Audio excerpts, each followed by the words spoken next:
বিসমিল্লাহির রহমানির রহিম। শুরু করছি আল্লাহের নামে, যিনি পরম করুণাময়, অতি দয়ালু। আলিফ ল্যাম মিম। এর সঠিক অর্থ আল্লাহ ছাড়া আর কেউ জানেন না। যালিকাল কিতাবু লা রাইবা ফীহি হুদাল লিল মুত্তাকিন। এই কিতাব অর্থাৎ কোরআন, এতে কোনো সন্দেহ নেই। এটা মুত্তাকীদের, পরহেজগারদের জন্য হেদায়ত। আল্লাযীনা ইউমিনুনা বিল গায়বি ওয়া ইউকিমুনাস সালাতা ওয়া মিম্মা রাযাকনাহুম ইউনফিকুন। যারা গায়েবের প্রতি ঈমান আনে, নামাজ কায়েম করে এবং আমি তাদেরকে যে রিজিক দিয়েছি তা থেকে ব্যয় করে।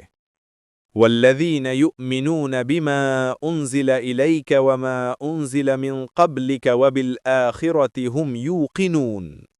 অর্থাৎ এবং যারা ঈমান আনে তোমার প্রতি যা নাজিল করা হয়েছে এবং তোমার পূর্বে যা নাজিল করা হয়েছে, আর পরকাল সম্পর্কে তারা দৃঢ় বিশ্বাস রাখে।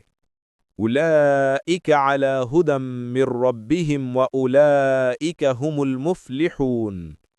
অর্থাৎ তারাই তাদের রবের পক্ষ থেকে হেদায়েত প্রাপ্ত এবং তারাই সফলকাম।